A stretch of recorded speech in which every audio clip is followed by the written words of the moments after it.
This is the Planetary Potential Podcast for those who are eager to explore entrepreneurship, innovation, and cross-cultural communication in exciting and interesting places around the world. And now, here's your host, Andrew P. Rowan.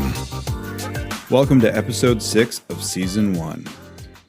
What do you think of when you think of Latin America or even Peru?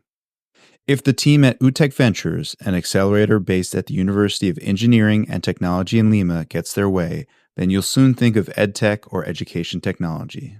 In this episode, I sit down with Rodrigo Fajardo, program manager at UTEC Ventures, to discuss what it's like managing a project within a project, why Peru is a good place to experiment for expanding startups from other regions, and how Edtech can help to address many other socioeconomic challenges along the way. An important reminder that opinions shared on this episode are those of individual guests. For more information, please visit www.andrewprowan.com/disclosures. My conversation with Rodrigo took place right after an extended chat with him and the managing director at UTEC Ventures, where I shared my reflections and observations of Peru. So let's head to La Universidad de Ingeniería y Tecnología, otherwise known as UTEC, to start the chat with Rodrigo.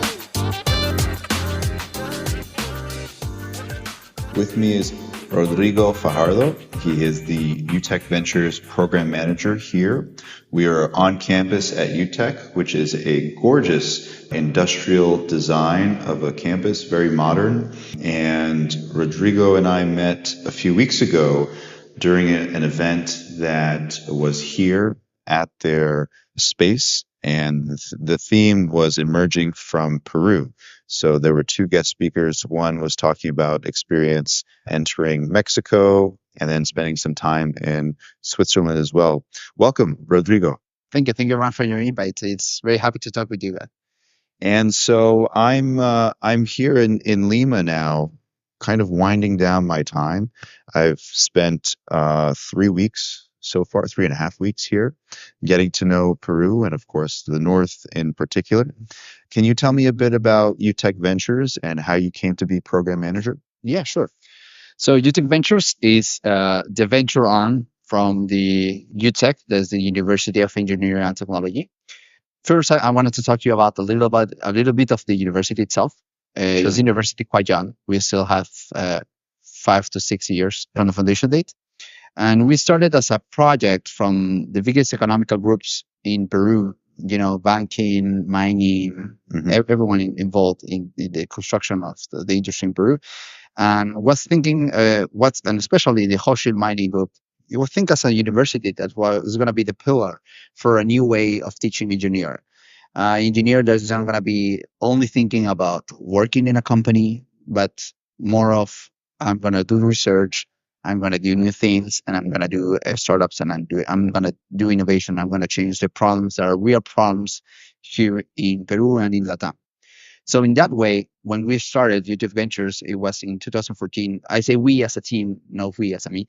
The founders were Gonzalo Viaran. It was the first director of UTEC Ventures, and then it was called Andre Benavides, and then eventually other team members.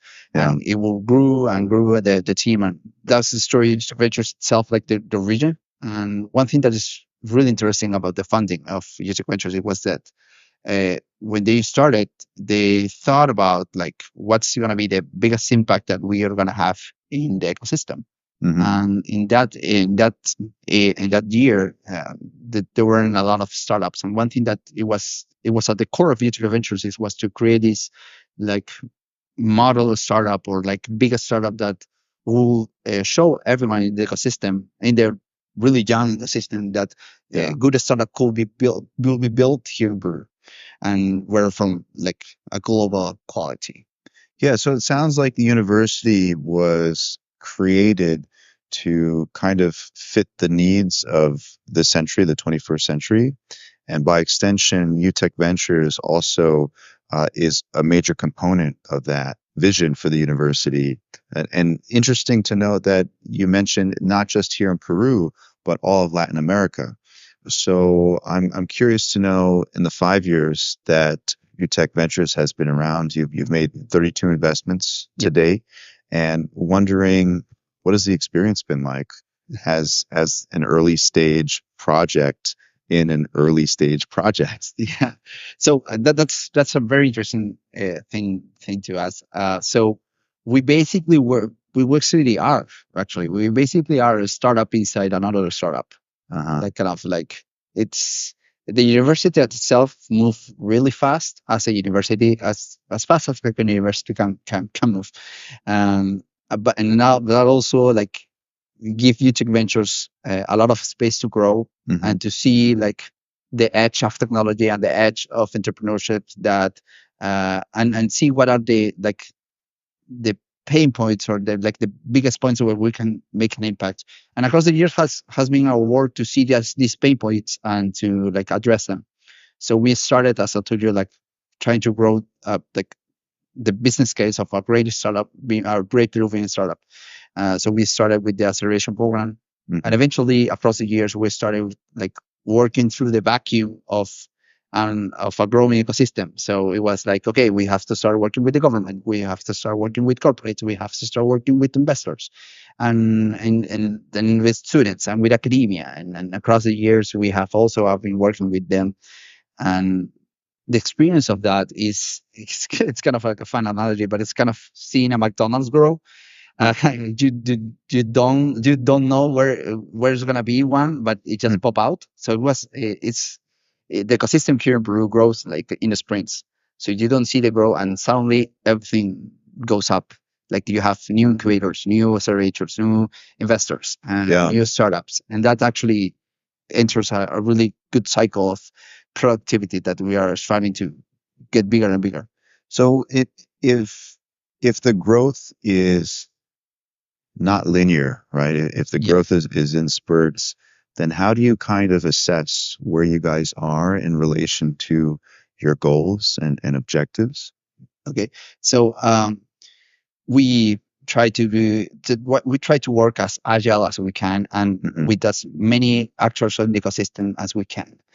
Not because of numbers, but because we want to give a real value to the ecosystem and to the startups.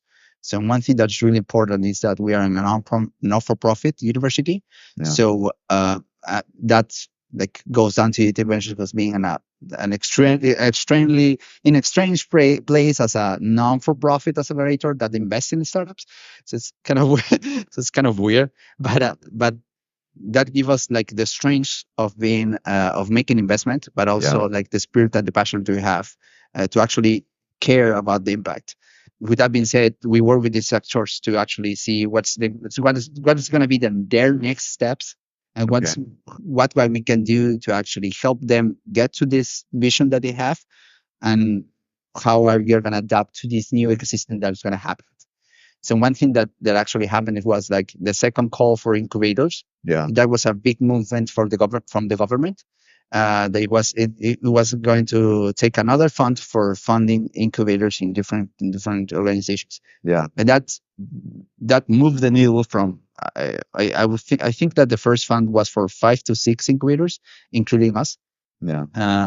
And then the second one make an investment in, I think, 14 more incubators. And that's a big change.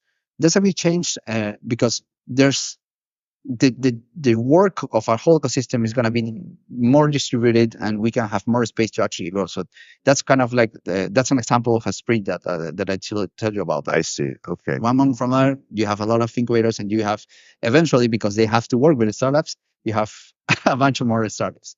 So in that example, you have government as an activator or as a catalyst. Can you talk a bit more about some of the regulation around that? I understand that every university here in Peru is compelled to have. Yeah, that's another activator that we still haven't seen the effects of that. Yeah. It was I think An incubator, right? Yeah. So one thing that's very interesting, that the government saw the potential of the entrepreneurship in general. Like we are entrepreneurial country. Like Yeah. if you see the index, we are one of the most entrepreneurial countries in Latam. Like we have entrepreneurship. What we don't have is innovation. So that's one thing that we have to still work on. But the government saw that as an opportunity. Like, okay, we have universities that have talent Yeah. and have professional talent and tech talent and so on and so on. So we should have like a law that makes every university to have an incubator to make them the students see as a viable opportunity to be an entrepreneur, like a that entrepreneur from the knowledge economy, not from the normal economy that we are accustomed to. So that's one thing that the government did, but I think that still we haven't seen the impact of that because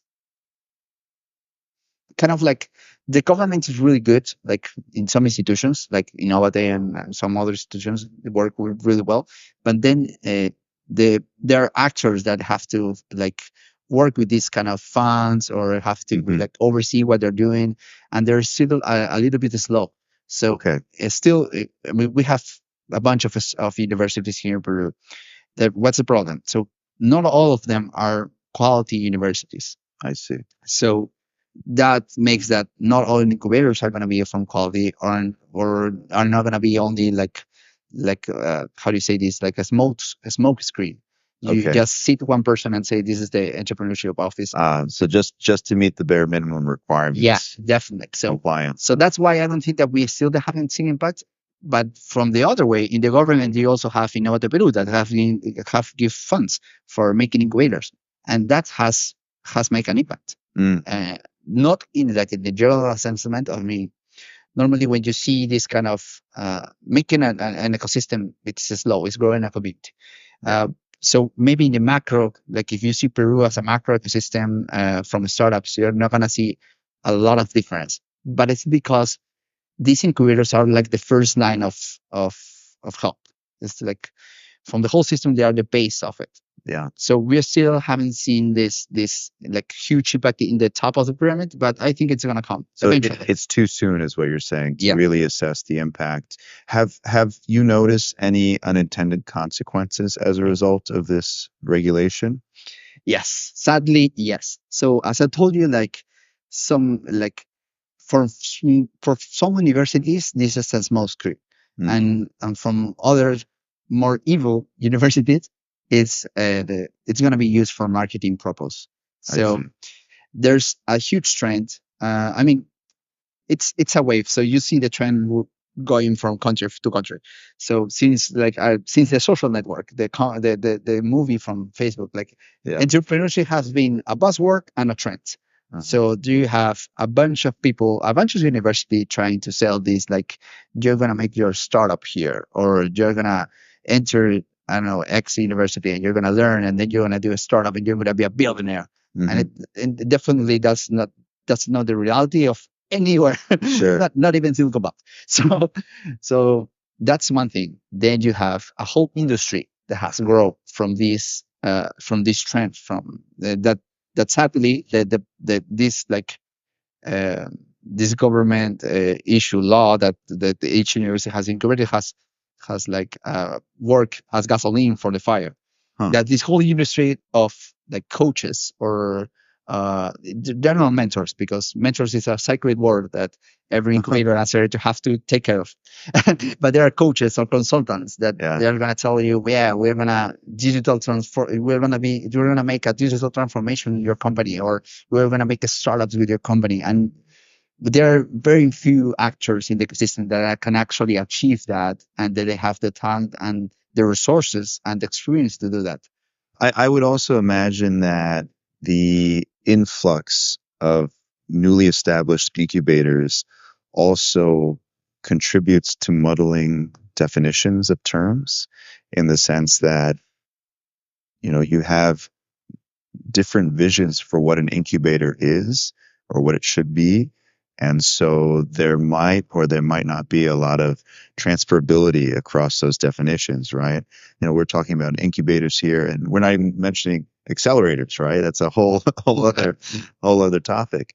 Have you noticed that, like that challenge with defining terms and having members of the community all come into agreement about what a specific term means? Yeah, I mean, I think that still we haven't had that agreement, but more because we haven't had that conversation more than we haven't agreed.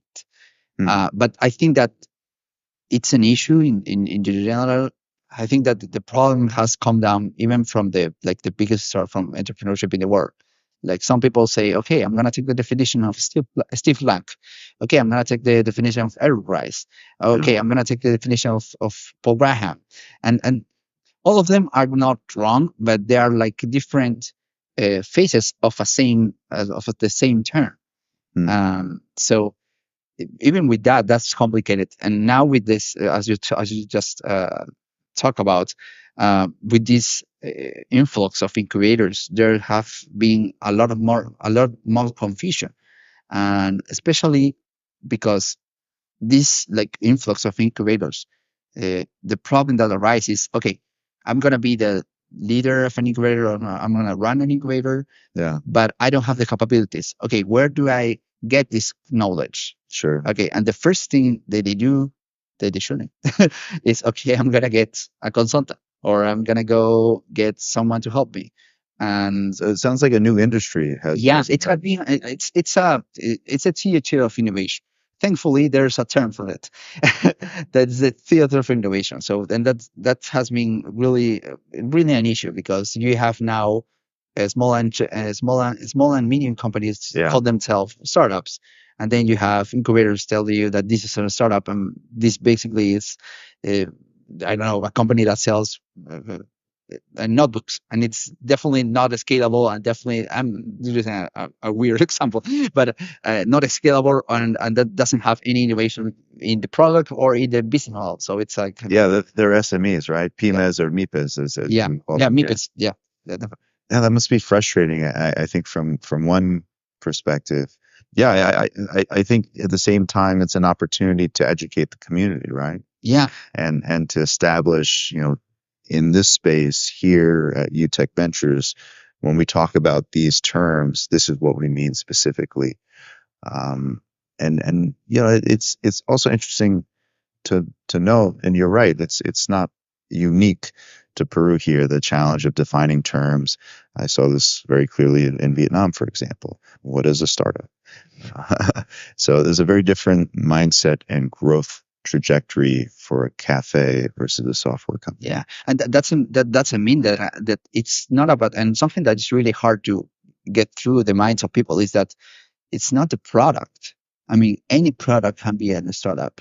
We are talking about how you execute the company, what are your goals week by week, and by definition year by year, and the goal of the company. Like people are really surprised when you tell them about there's a startup for how do you say this, sabanas, blankets, sheets.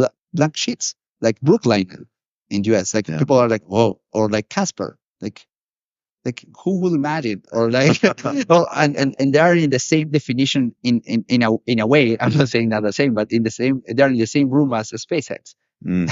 They're rockets, and then you have startups that are fully content wise, like Vice, or I don't know, any other. Like the other day we heard about the sale of YouTube challenge in Ecuador. I think it's Ecuador. I think it's from Ecuador, and they sold to I think Disney for a bunch of money, like kind of like an exit of a startup. And the reason why, because they have grown like a startup. So in definition, they are a startup, because what's the difference between that and Netflix? In a way that they use data to produce their content. They use a platform like YouTube, but they use the data and other means to the end to get that data and create content. That's in the core. That's the same issue that does Netflix. That they use their data to create new content that are relevant for the users. So I think that the term that adds water to the confusion. Potentially, yeah. Let's talk a bit about the current batch of startups that you have at UTEC Ventures, because I understand it's special in the sense that it's the first of its kind here. Can you speak a bit about that? Yeah, definitely. So last year, as I told you, across the year, we have tried to address the pain points from the ecosystem and try to work with the ecosystem to see what we can do next. And one thing that we realize is that, okay, we have incubators that are probably not the best, but They are not the good thing is that they are not right now, they're not part of the ecosystem because they are the small tree, but actually they are like 14 to 20 incubators are doing a great job here right now in the ecosystem. Like you have San Marcos, you have Uni, you have Pacifico, you have many universities already working with startups that are doing a great job. So the the job of like awareness on like doing the idea stage or doing the creating stage, it's already addressed. And then we have the accelerators that are moving right now. They're starting to grow again. Uh, and do we, in the beginning we were only like 5 actors like in the whole ecosystem. Right now we are like 50 if we like sum up funds and everything. And what's that time frame?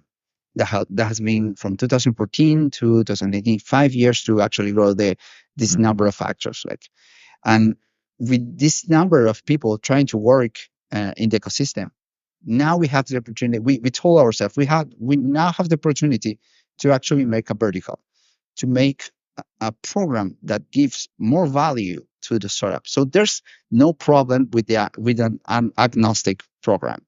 But if you have a vertical, not only it's gonna be what you can give to the startup, but also the synergies that the startups can work with between them. Before that batch, we already had synergies, but they were kind of different. Like you have, I don't know, an e-commerce startups and an IoT startup. They're gonna like match in certain things, but it's not gonna be as rich as an edtech with an edtech. They're gonna have so much similarities. Like education itself, it's a really complex problem, whatever you see it. Like if it's preschool, you have parents, you have security of the data of the child. If you're talking about like professional education, you're gonna have you have to see the metrics of what's the effect of the startup in the professional in the career of this of your user. So there are like different peculiarities, but still there you can use the same methods of like what are you doing right now. You have had this challenge. Okay, you maybe have worked with universities and I'm working with the schools, but maybe something that you have done can actually be uh, can be used in my space. So I think that's we saw that opportunity and we took it, especially because as an accelerator inside the university, we can have like a playground for Edtech startups. We are literally in the first floor of a huge university that can help not only with mentors and everything, but also with like testing grounds for products. Yeah, I think that's incredibly important to have access to the market for experimenting, but also for access to potential customers. Can you explain a bit about how that fits into the greater vision for LATAM, Latin America? Yeah. Of course, you made the decision to focus on EdTech in this batch. Does that mean that going forward there will be another vertical that you focus on? And if so, again, how do you maintain that momentum with this current batch, especially if you're not building off that specific knowledge used and gained from working with this vertical? Yeah, definitely. So, first of all, I think that in Latam we have a lot of issues. So we have a lot of complex problems to solve, with peculiarities in each country, but they're broad. So I think that, but you can sum it up in three big areas. So the first thing we have, it's a problem with financial institutions. So there are not all the people are in the banking system. They don't know how they don't trust. They still don't trust digital money. I'm not talking about cryptocurrencies, but digital money as like a credit card. Yeah. uh, and that's like the basis of the whole economy because the money doesn't move. So and you have a whole bunch of informal markets that grow from that specific area, and the distrust in institutions. So that's like one thing. The next thing is that there's more than a difficulty. It's kind of like an opportunity. Is that we have a lot. We're basically the farm of the world.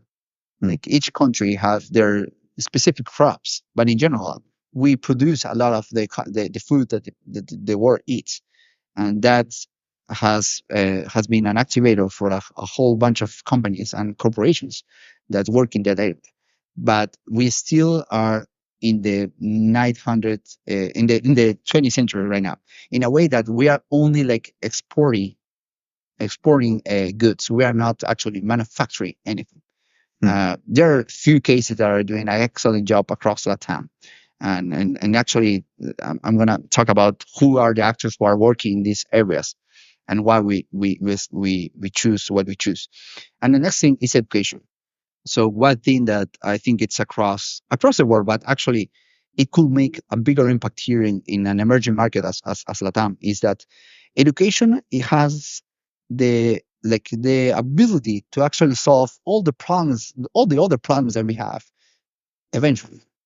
So if you educate people, if you get them to know how to, like, something as simple as getting, I don't know, getting a credit card, or I don't know, knowing how to wash their kids before before they are 5 year old, or how to feed them. Something so basic as like surviving, can make an impact. So uh, and I mean across every stage. So one thing, preschoolers doesn't have the necessary education, so that affects the school. So schools doesn't have that doesn't the schools itself as institution doesn't have the ability to teach these kids, because these kids are not in the level they need to be, and the teacher doesn't have the pay grade or the knowledge to actually make great classes.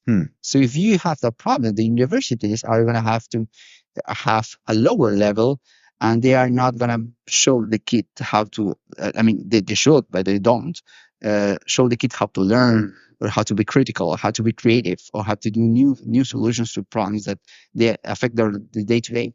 So that goes across. So that's also affecting the workforce. So the workforce doesn't have the ability to learn by themselves, doesn't work. The majority of like the companies have like a massive workforce of Peruvians, and they get foreign workers to work in the managing area. And so this whole thing actually affect the whole country, because we cannot solve the problems that affect us. I think you really captured the continuing impacts from lack of investment in early childhood care and education. No, and it's super basic, like something so simple as there's like a mafia of food and services for children and kids that are not great for their health, and that has an impact as a country. Like it's really it's a cliche, but like kids are the future. Like like really they are. So we have to work with that. So that's basically the biggest areas in Latam that we have to work with. It's not only in Peru, but in general. So what we saw is that there are actors already working in this area. So in the financial area, that needs fintechs, you have MXTP Labs, and we have other institutions. And I'm not referring. Sorry, what was that first part? NXTP Labs. So well, in the financial area, you have actors that are already working like actively to solve the financial problems across Latam. And I'm not going to refer to Brazil, because Brazil, it's kind of like their own area, their own world. So I'm talking more about the Andean region and Mexico. So in Argentina, you have MCP Labs that work with fintechs and with agritech. And in Chile, you have a lot of incubators that work with agritech. And in Colombia, you have food techs. It's really important there. And in Mexico, you have all the biggest players in the investments, 500 startups, Oreo startups, and other incubators that work with that. So what we saw is that there hasn't been a really great actor helping solutions. So there has been actor helping the financial sector, and also the agri-tech sector, but there hasn't been an actor working towards education. And we saw that as not only as an opportunity for us, but actually to help the regional ecosystem to get connected with the whole ecosystem. So we have seen startups in education working by themselves. So we want to give them a home, like a house to get them connected with the regional ecosystem. Yeah. So, I mean, the way that you've explained it, it's clear to see the role that, of course, UTEC Ventures and to expand on that, Peru can play and is playing in Edtech. How do you look at attracting foreigners, whether they're fellow Latin Americans or even people from other parts of the world to come here? Because, if somebody wants to develop solutions for EdTech in Latin America, portions of that could be applied to other regions. Of course, not just dropped in, but you can fine tune and localize components because they're kids around the world, right? Yeah. And as you said, they're the future, which I completely agree with. Can you talk a bit more about how you've positioned UTEC Ventures, or in the ways that you're planning or exploring positioning of UTEC Ventures? Definitely. So one thing we saw as a great case of bringing startups to LATAM is the case of Startup Chile. Mm-hmm. So what they give to these entrepreneurs are a community and a space and investment and the probability of growing in LATAM. So one thing that we really like of that proposal is being the hub, the regional port for every startup that wants to work in an emerging market that's really interesting as LATAM. The people actually don't run the numbers, but LATAM is really huge as an opportunity, as a market, as a whole. I mean, obviously not as a country, but as a whole. One thing that we wanted to do is to be that port for educational startups. So one thing that we saw across the world is that, you have your startups in US, you have your startup in China, you have your startups in India, you have your startups in France, you have your startups in the northern Europe, and that's great. But what are the problems for some of these startups? Their markets are small. So obviously China, US, India, they are not super interested in the Latin American market, not because it's not a attractive market, but more because their home market is big enough. But the countries of France, Denmark, Sweden, Finland, all these companies that are trying to work in Europe and burning in Europe and in the Middle East and in East Asia.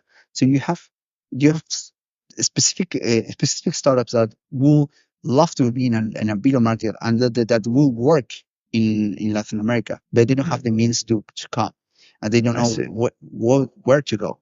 And one thing that we actually realize is that some people think that scaling in Europe is really easy, but it's not. Especially for edtechs, because you have many barriers. The first one being language. France and Germany can have a lot of similarities as culture. I'm doing a gesture from let's say that there are cultural they are really similar culturally, but even the language, working with the languages and the way that people understand and the people that people learn, it's really hard because language determines the way you behave and the way you think. As simple as some words in the French language doesn't translate directly to the German. And that's one thing. There's a bunch of stuff, political stuff. You have regulation stuff, investment stuff, how do they prefer in this ecosystem? How do they prefer that? That's why we think Latin America can be a really great soft port for all these startups. Because of the shared language. Yeah, shared language and culture. Yeah, this is going to have a peculiarities, but it still is easier. That's one thing that the market is really interesting. The second thing is that we are a really great blue ocean. We still have, we have as a region, we have I think 10 or 11 unicorns as a region. I think one block in San Francisco have more unicorns than Latam. But it's true. Like the reality is that there's a lot of space to be exploited in Latam. There's a lot of unmet needs Sure. from every industry in education. And so that's the second thing. That's not only it's a big market, and it could be scalable. Is that there's hasn't been a lot of startups. And the third one is that we want to propose, just it's more or less Peru. We want to propose Peru as a laboratory, a laboratory for you to experiment. We don't think that Peru as a market itself, it's going to be attractive by themselves, by the country itself.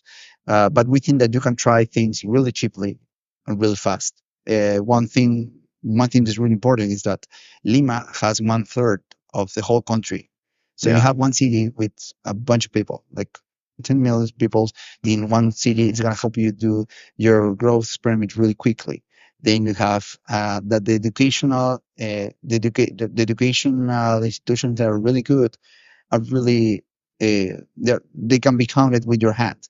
So you can actually go to them and make experiments with the best of the time. Yeah. Like one really great case is from Innova schools. Innova School is one of the most innovative school systems in the world. Like, and not noticeable across it. Like one thing when you talk about education in Peru, there are two things that they told you, like Innova schools, and then they talk to you about Grana. The two things that they talk about when it's education and Peru. The third thing being Lamas, no? Third thing being what? Being Lamas or Machu Picchu. But yeah. but I think that gives us a lot of opportunities to actually help with startups growing Latam, like Edtech startups. Yeah, I think you've laid out some really great points about the benefits of scaling in Latin America, and that orientation of Peru as a laboratory, as a test market, if you will.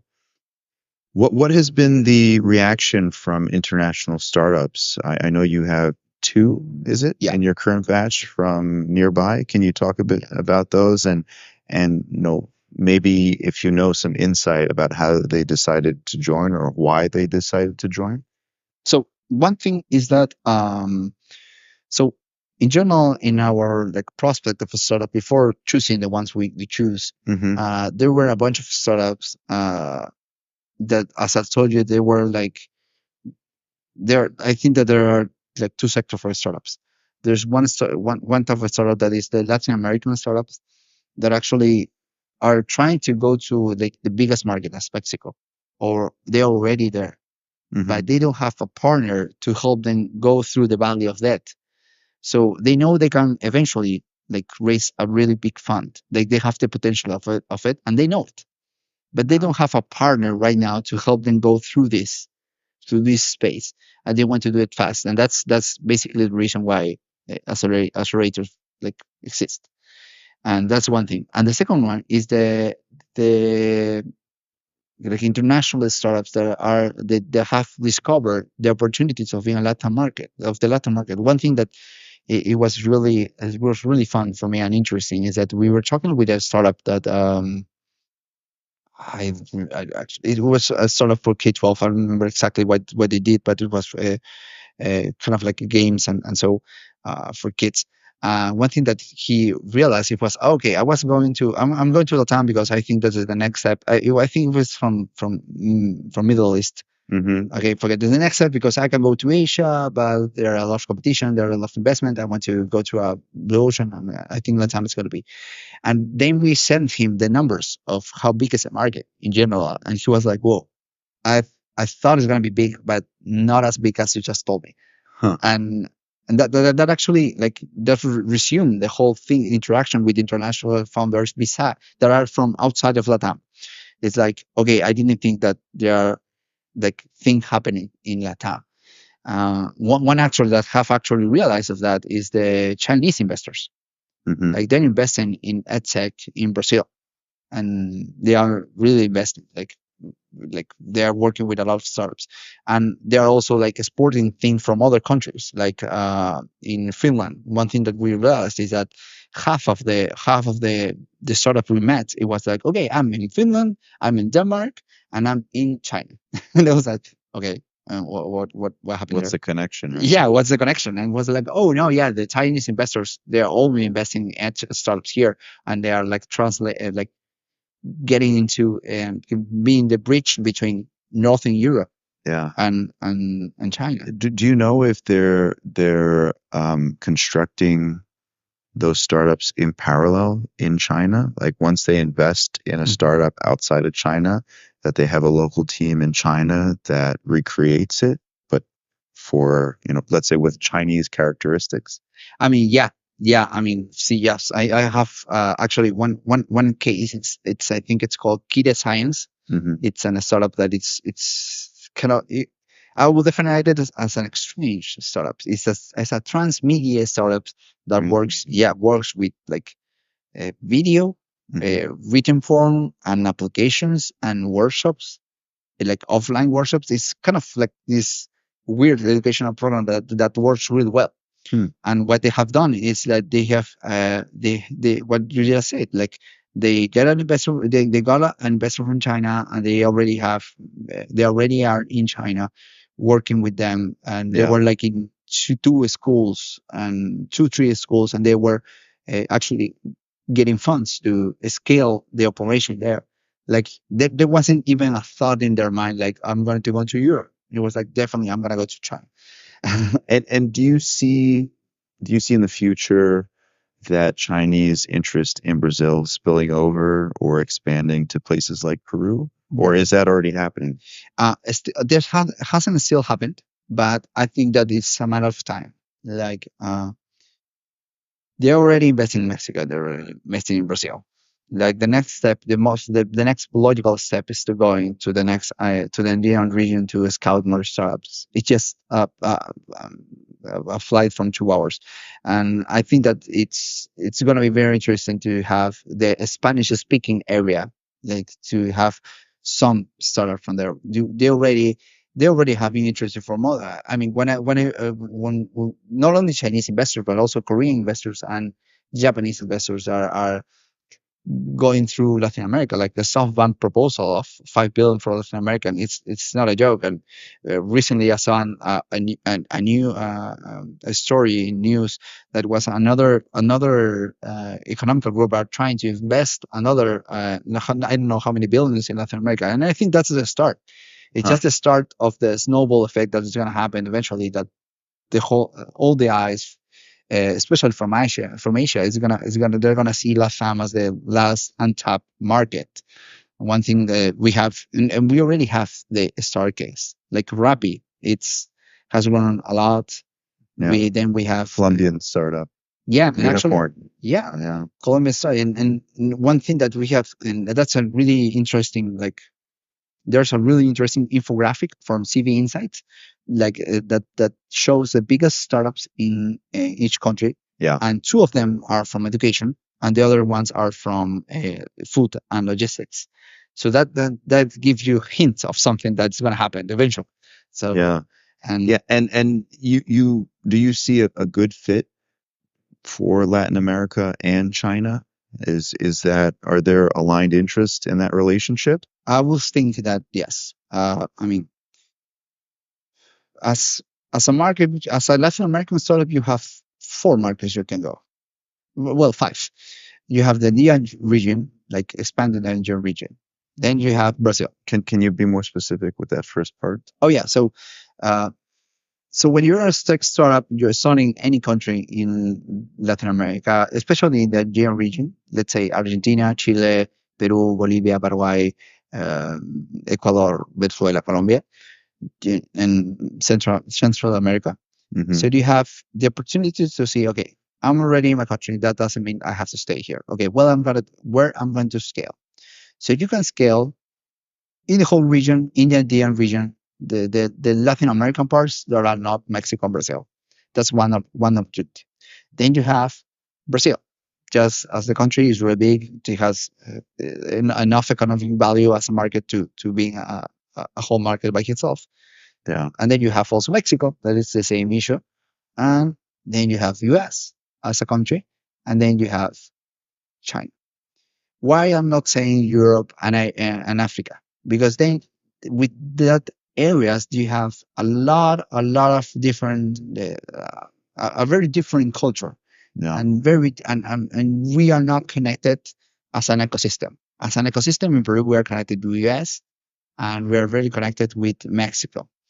Brazil hasn't still like solidified that connection with the Indian region, but there are some startups that are starting to get this reach going on. And then with China, people obviously the influence that can have China still hasn't been noticed by the startups, but it has been noted by the economy of all the countries in Latin. Yeah. Interesting that you didn't mention India as an opportunity to enter, especially because it's also a continent-sized economy like China. It was that. Is there a particular reason why? I mean, yeah, yes and no. So one thing that we and Russia also being it's totally different, but also You part look, of the you BRIC. look at Russia as a potential Definitely no, market definitely opportunity? not. And that's what I'm going to tell you. So basically, the BRICS has a lot of similarities, Hmm. like the Brazil, India, China, all these countries that are emerging markets in general. But why did they mention Russia or India? So Russia, first of all, it's kind of like Europe, but with a different tone. We are very different culturally. We don't have connections as a country. We don't have a lot of connections, and as economies in the region, we don't have connections with that. Where do we have connections? We have connections economically Yeah. with China and US, and a lesser percentage with Europe. So you're looking at it more from strengthening existing economic ties Exactly. perspective than trying to build something from scratch. Yeah, I think that's the whole focus of a startup. I think the ecosystem should work as a startup. Like we shouldn't try to reinvent the wheel. We should okay, I have these resources, I have these connections. These are the basic connection we have. These are the capabilities I have. Where do I have an impact that can actually have an impact not in the whole region? And I think that China, US, Mexico, and Brazil and the Andean region are the opportunities that you can see as a startup, and you can see it through, and you can decide which market through the lens of your own startup, right? If you are if you're in a startup that you work with extensive crops, you probably want to go to Chile and to Brazil. If you're in a startup working with fintech, you are going to go to Brazil or Mexico. If you are working with food tech, you probably want to go to Colombia and Peru. And then you have different industries working with there. Yeah. If you are a consumer startup or like a SaaS, probably US is the best shot. If your value is enough to go to these markets, and then you have China.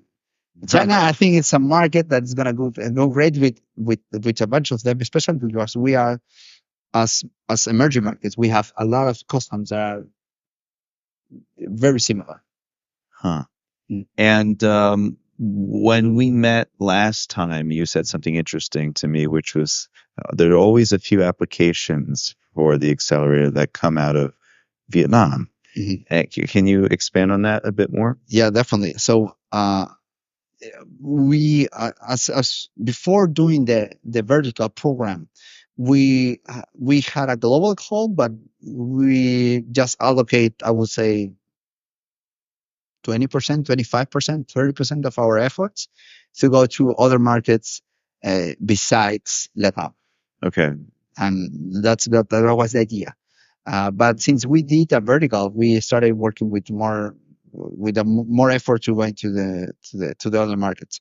Okay, but one thing that it was a surprise for us before doing that effort, the more effort to get startup from outside Vietnam, we always had some startup from Vietnam, just from Vietnam, not from other countries, from South Asia. Maybe an occasional Indian startup, like one a year. But we normally have an influx of 5 to 6 startups from Vietnam Some of them were e-commerce, some of them were SaaS, some of them extremely enough were hardware. And that's where there were that were the startups that will apply for us, and that for us was a pleasant surprise to have a kind of like a brand or something like that in Vietnam for some way. We assume it's because of Swiss contact. We assume it's for them. But also Viatel is here, Really? rebranded as Bitel, Oh, so- okay. So that's a surprise. a Vietnamese telecom service provider. So yeah, I mean, and that's one thing that you remind me. It's so since we did the trade deal with China, there has been activation of the other economies from Asia or Middle East to see Peru as an opportunity. So we had after that we made a trade deal with the Turkey. Hmm. And as you say, we have companies from Vietnam and other countries from Indonesia and Singapore seeing Peru as the next big step. We even have one startup. One startup got to the final stage of before becoming the batch here in UTEC Ventures, Yeah. and it was a startup from Singapore that what they made it was IoT for Uh-huh. construction. It Okay. was really specific, but it was, and they really like explain why they were coming. Like Yeah. we have seen Latin America as a huge market, and we know that you are in a construction mode. Mm. We want to go to. Yes, the construction boom here is quite noticeable. On my way over, I must have passed at least 15 different construction sites, active construction sites, and that was in a span of about 15 to 20-minute drive. Really hard not to notice all the construction activity around here. Of the teams in the current batch, which ones are you looking forward to seeing develop? Like, which ones are you most excited about? You know, I cannot say that. They're like my family. I cannot choose which one is my best, my favorite sibling. But I mean, in general, I think that right now we have a lot of startups that have a lot of potential to work, and not only in Peru, but in general in the family, in other markets actually. Okay, so if listeners want to learn more about these startups, can they visit your website? Yeah, they can visit my website, or if send me an email. I'm super Are you excited to talk about the Peruvian ecosystem and in general the Latin ecosystem. If they have any doubts or they have any question, I'm super open to answer any question. and can you give out your email address, please? Yes, it's. Well, this is gonna be hard to do in English, but it's gonna be RFAJARDO at utech.edu.pe. So it's going to be really hard for me to get it, but Great. No, that's so if not, you can see in the UTEC, the University of Engineering Technology webpage, go to the members of the team, and you can see that. very cool. And so, have you decided yet what the next vertical will be? And if so, can you share what that will be? Definitely. So we haven't decided yet, but we are looking for some possibilities. Mm-hmm. We just, as we talked before the podcast, we were talking about what kind of industry would be very interesting for Latam. So one thing that UTEC Ventures is part from a program called MIT RIP, and from other programs as Scott that we're trying to like coordinate the whole ecosystem. Yeah. One thing that has arisen from that is that we are very strong in biodiversity, and that's, I don't know if people normally know this about Peru, but we have like the most biodiverse ecosystem in the whole world. One of the most one of the countries with most species. Mhm. So we have a lot of untapped materials and genetics and things that we can do in biotech. So one thing is that that's an opportunity that we are seeing if we're gonna take an approach of. And the second one is one thing that you actually mentioned is that being the gastronomical boom and hub that Peru is, and being the tourism center that is Peru, we also like seeing hospitality as as a huge opportunity for Peru to grow. Yeah. So that would think that these both subjects I think were very interesting, and obviously all the things that we can leverage from the university as IoT, sensors, hardware, things that we can do in Yeah. that area, being an engineering university. You know? And for those future batches, Mhm. also international startups are welcome or encouraged to apply. Definitely encourage. Definitely, I think that that they have a lot of they can have a lot of value achieved from here, from Peru and from Latin America. So and if it's always interesting to talk with these startups.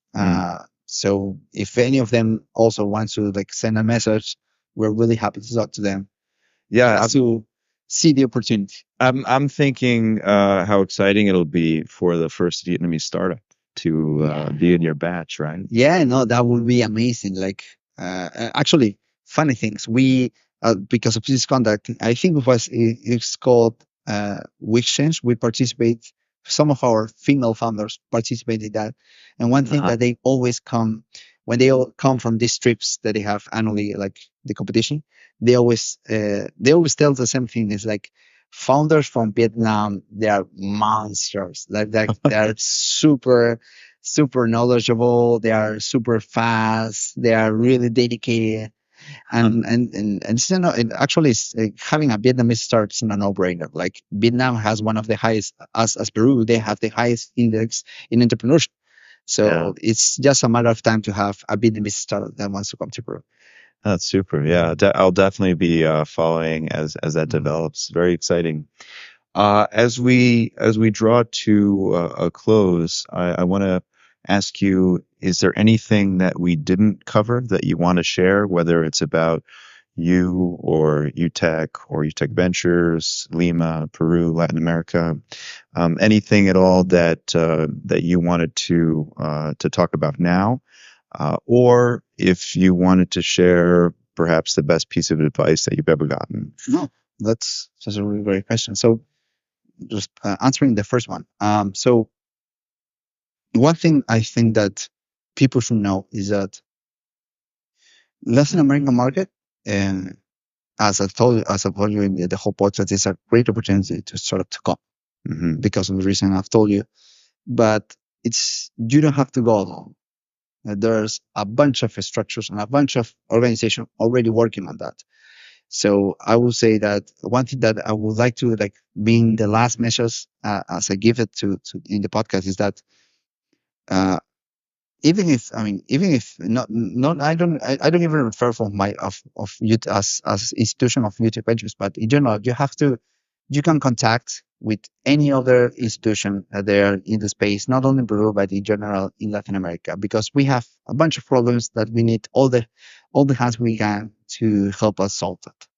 So I will say that again, I think this is repetitive, but if you want to know, I don't know, I'm a blockchain startup and I want to go to Latam, and I don't know, I don't see UTEC Ventures as an potential partner. Don't worry about it.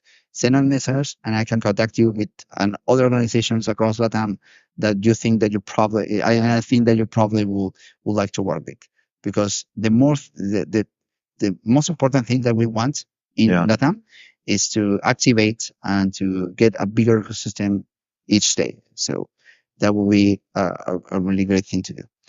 And as an advice, one great advice that I have, that someone gave it to me, and I think that applies to every founder across the world, is have patience. Have patience. Have patience. Like it's not gonna be a like an all. It's gonna be from day to night, the night to day. It's not gonna be like that. And the best founders are the ones who persist and to understand, and to the ones who understand their mistakes and learn from them. Like I think that the two things that are more important in a founder is resilience and empathy with the customer. I think that when you have these two things, you're gonna be the biggest startup you're gonna make the biggest startup you can make. So I think that that will be something I want to get across all the founders for organizations, by the way, that are working in the ecosystem. Well, that's a great note to end on, Rodrigo. Thank you so much for your time and for sharing a bit about the LATAM ecosystem as well as Peru ecosystem and how different parts of the world kind of fit into the vision here. I hope that folks do check out the website and take a look at the current batch of portfolio. And looking forward to more startups emerge from UTEC Ventures and of course Peru. Thanks so much. Thank you so much. Until next time, take care. During my first week in Lima, when I first met Rodrigo and we started talking, I could immediately tell he saw the big picture and was able to connect the dots beyond his portfolio at UTEC Ventures.